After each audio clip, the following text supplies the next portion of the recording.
Hello and welcome to the Rupeeting podcast. This is Yash. Start the recording on the phone, but It's just a demo.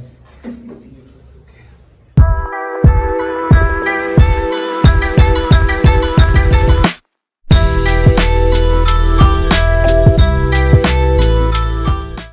hello and welcome to the Rupeeting podcast. I'm Hardik.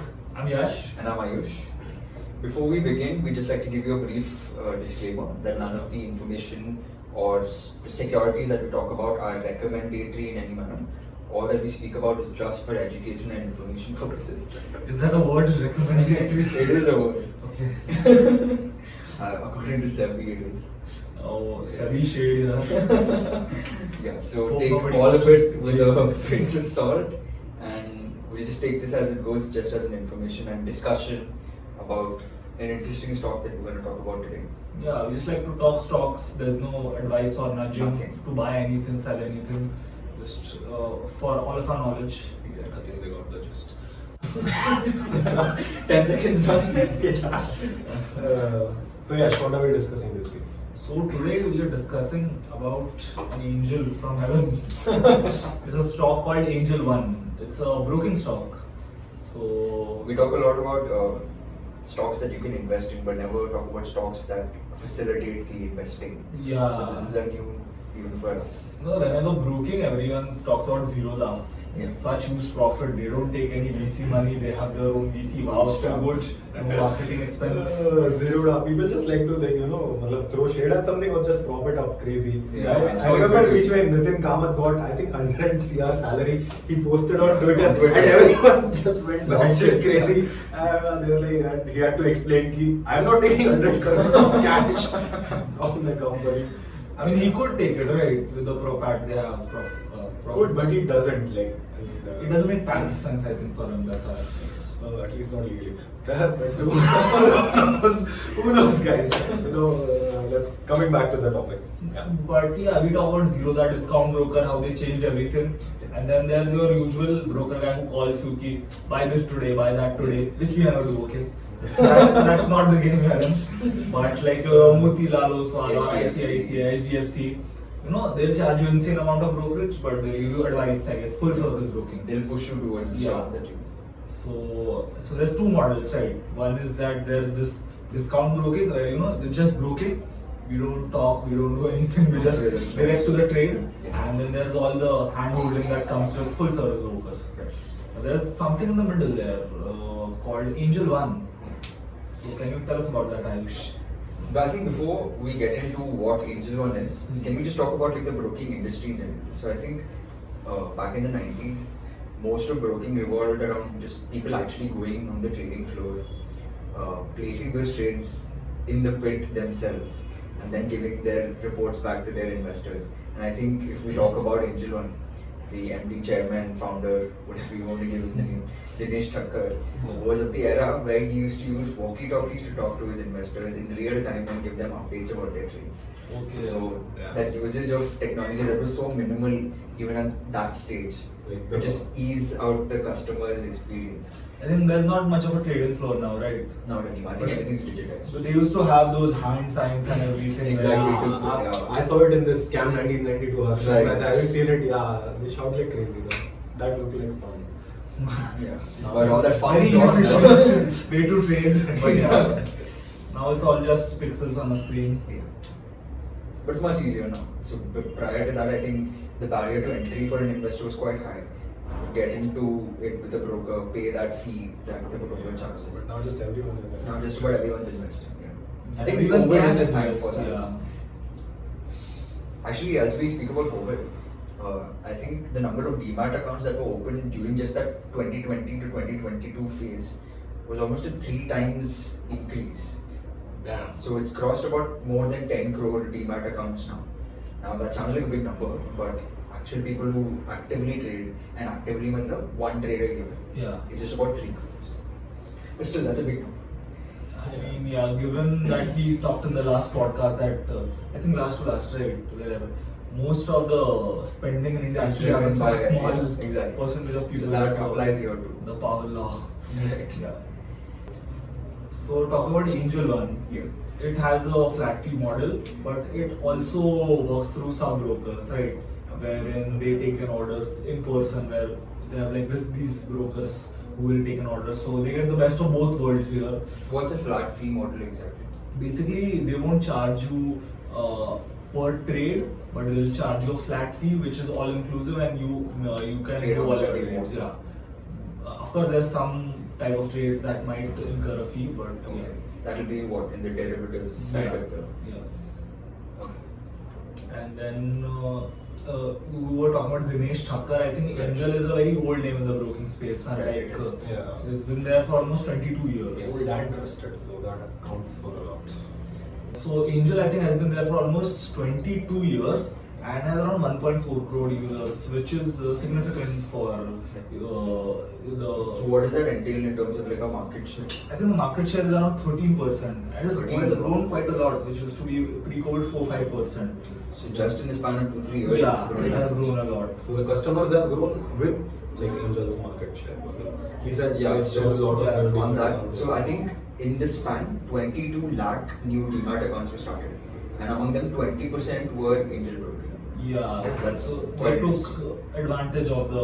Well, I think most of the people who entered during this time were not looking for full service brokers, but more discount brokers and So they could do it the likes on their of own. yeah. And one interesting metric for Angel One is that around 31% of its client base are active users. That is the categorization by NSE, which is higher than the industry average of 28%. So their customers are much more sticky. And even in the latest quarter, that is the fourth quarter of FY23, their client base grew marginally despite other players, declining. Declining. So because the broking industry has peaked a little, and the post-COVID slump we are seeing with a little bit of decline in the active clients, Yeah. but Angel is still going strong. So I think if we had to put numbers to that, their addition went from what? I think around 4.2 million to 4.3 million. Yeah, But the entire industry declined by around 7%. yeah. So that is So even if it's a marginal increase, the alpha our is performance. The very fact that it's not going down is good. I think the reason for that is they are pretty strong in the commodities and F&O segment. So they have a whopping 55% market share in commodities. And So that makes them the market leader, obviously. Of course. Commodities. And in F&O segment, there's future and option. They also have a 23% market share. Yeah. So even after COVID, their clients have stuck and they are trading types. So they are more revenue accretive compared to, let's say, Zero. I think guys, Zero are calling you have to can this podcast. So even after COVID, their clients have stuck and are trading actively. One more reason for that is I think they are pretty strong digitally. If you can talk about that a little. So I think, as we spoke before, with the start of using just walkie-talkies from the 90s, they were among the few people to actually start Bloomberg terminals for their own analysts, and they spent like a fair amount of money prior to Bloomberg that. terminals cost a lot, right? Like What, 20 lakhs? I think 30 lakhs. 30 lakhs for a 25, single 30 terminal. lakhs for Yeah. a single terminal per year. And then there will be maintenance that's required on them to update the. So for the uninitiated, Bloomberg terminal is a machine by the company Bloomberg, which gives you access to all sorts of financial data and real-time data. It's Finance Pro Max Ultra. Yeah. Cannot go higher. So something that costs 30 lakhs Per year. per year, they spent a significant amount of that to the point that 50% of their balance sheet was just that hardware that was required to do that analysis. Okay. And that was among the first few in the industry to go all in digital. The problem was that it happened during the dot-com bubble. So during 2000, 2001, when, as everyone knows, their 50% of their balance sheet was at stake and 90% of their revenue was at stake there, because most of it was being accredited from that sort of research. Turning that around to now where they have something called a super app that everyone's doing, I think, but theirs is especially good. They have really made their mark in terms of a digital broking space. Because I think most brokers have struggled to transition digitally, where other discount brokers have overshadowed them. Yeah. I think in a recent quarter, 2 years back, the number came out that 85% of the customers were acquired digitally, Yeah. and almost 53% is digital marketing, where there's Google ads, search ads, or other Or types just of basically stuff. calling people also. Yeah. Their marketing right, basically. Yeah, they did. And that's also much more scalable rather than growing clients the conventional way. Which is going to a physical broker person. Yeah. So I think there's some numbers on that we can show that distinction in why a digital mode is better. Better, yeah. I think if you can shed some light on that.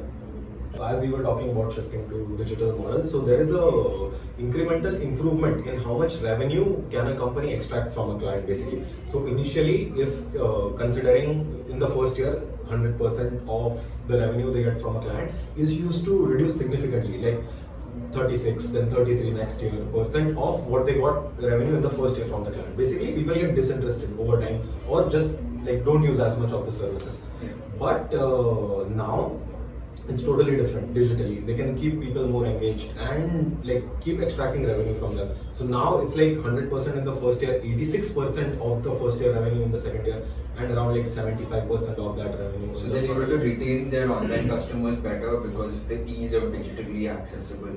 Yeah. And they're spending more, so the revenue that they get from each Yeah. customer is significantly higher. Right. Exactly. So I think to reiterate, the number is that almost in the third year, the revenue that they get from digital customer is 77% of the first year revenue, but in conventional model is 32%, so it's almost half. Yeah. If we had to say it in just like rupees, in the first year, if a client pays 100 rupees on the Yeah. broking, the next year they pay 86 and then they pay 77. 76. But if it's a normal, traditional, physical broker, it goes from 100 to 46. No, it's just the conventional model that Conventional model. Yeah. And the super app thing is also quite good, where Yeah. they do a lot of cross selling. I think there's a case for PTM where PTM tried to put everything and become a super app mall and all, which failed. I think even Elon's doing it with Twitter now, apparently. I mean, Elon does so much, I don't want to get into all that. But Paytm Mall failed quite miserably and stuff like that. But in this case, it makes more sense because it's all about being the super app for financial. It's a destination for all your financial services. So it's more targeted. Yeah. It's not. So let's say you're buying stocks already from there, right? Why do you have to go for a different app to buy bonds? So they sell bonds as well. There's US stocks and ETFs. There's loan against securities. So you don't have to go to another bank and ask for a loan. There's IPOs, there's market research, there's also margin trading. So they're trying to put everything, mutual fund selling, in one app. So whenever a person who's already with Angel wants any other financial services, he'll just open the Angel One app. Yeah. And contrary to what usually investing is considered, now they're even coming up with little unconventional things like selling what unsecured Unsecured loans. So I think if you have a demat account of someone, you know a fair bit about them, right? And so you can actually go in this and provide loans. And lending is where all the money in fintech finances. So That's quite the forward-looking space. That Yeah. Yeah. Recently, I think they also got a license to run an AMC. yeah, so they'll launch their own mutual fund. They have in person, in principle approval by SEBI, and they'll be able to launch it in the next 2 years. I think even small cases launching their own mutual fund in collaboration with Zero Ram. Oh, So they aren't the only ones doing it. I mean, but small case is a different model, right? Of course. That's why. I'm saying just in contrast, there are other people also entering the whole AMC business Yeah. from being just pure broker. I think that's where the easy money is, right? People trust mutual funds, so Yeah. you can. And Angel has that track record also, so you Yeah. might just buy into a mutual fund. Exactly. There's such a huge active user base that capitalizing on it. And if we look at the financials, the operating margins, of course, because it's a broking business, there are no major costs involved. Is hovers around 40-45%, and which we expect to be there. It's a little low because they continue to invest. So this will improve after their investing phase is over, which we hope isn't soon and they continue to grow. But yeah, and even the expenses increased year over year, like around 20%. But this is not as much as the revenue. So cost to income ratio, that is the amount of cost they have to their income that they're getting, Okay. is around 43%, which is falling from which was 45% last In the year. year. So one reason for that is they're really strong in derivatives, as we said. Right. So Yeah, the retail derivative turnover is quite good for them. Yeah, it accounts for like I don't know 65% of their last quarter revenue F&O. Yeah. So yeah, as you said, they are.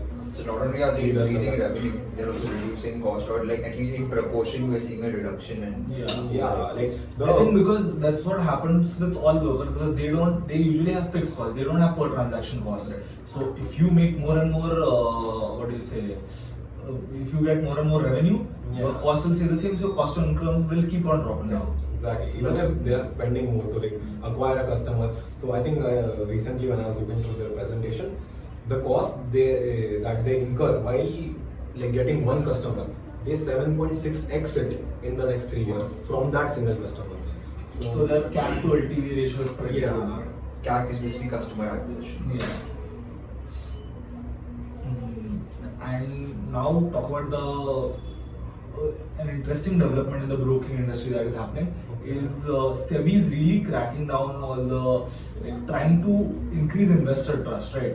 So there was the Carvi thing or IIFL thing where investor funds are being mismanaged. So they are going to crack down on the float. I think you might have noticed this if you have a demat account, that your funds are now sent Being back to you redeemed back to quarterly, you, sir. right? So now they want to make it such that SEBI, that the funds that are with the brokers is very low and they are usually not there. So they will make it so that the float income, this is the proposed regulation which is going to happen sometime. So the funds, let's say of 10,000 in your account, the 10,000 won't be accessible to the broker, so they can't earn interest income on that. And this is a big part of income for them, because Yeah. for you it's just कि like आज मैं trade नहीं कर रहा हूँ, so it's just there. But even 1 day interest on that for them is huge, right? Because Yeah. the sums are huge in lakhs and crores, even for one individual. To put it in perspective, I think for Motilal Oswal, the profit before taxes, 30% of it comes from the interest income, right? This park funds. Into And zero, that's around 22%, right? Which is yeah. significant. But for Angel, this is not a lot, because Angel is just 8%. Oh, that's good. Okay. So they're sort of They are shielded from Shielded this, from this yeah. regulation. So the impact when this regulation, if and when it comes, will be much higher to the other brokers. so that's one competitive advantage. Yeah. of Angel also. And now talk about the numbers, of course, in a purely educational manner. Yeah. We'd like If to- we had to value Angel One, it would Of be in course. this fashion. So I think the company has shown impressive growth in the last 3 years. The client base has grown over 8x, Yeah. and despite a growing market, they have grown their market share. So and their activation rates are pretty high. The customers are stickier, metrics are improving. So I think we will value this stock. Like we think the intrinsic value of the stock around 12x FY25 EPS, right? So that comes down to around 1450 per share. And I think given what the stock is currently trading at, it's around 20% CAGR. 20% upside. And the projections that we are seeing for the next years is a revenue CAGR of around 13% and a PAT CAGR of 15%. So the PE on that is pretty decent on a 2-year forward multiple of 12x, right? Who are Angel's competitors in the listed space in India? Listed there's ICICI, there's Motilal, there's HDFC Securities, there's a lot of them. And they'll be higher value in comparison to Angel. Like, does that make Angel? Yeah, Angel is an attractive valuation. Given also the other factors that we talked about, right? That it is growing in market share, its client base is increasing. It has the more lucrative derivative segments ka turnover zyada compared to the equity brokerage that otherwise collect.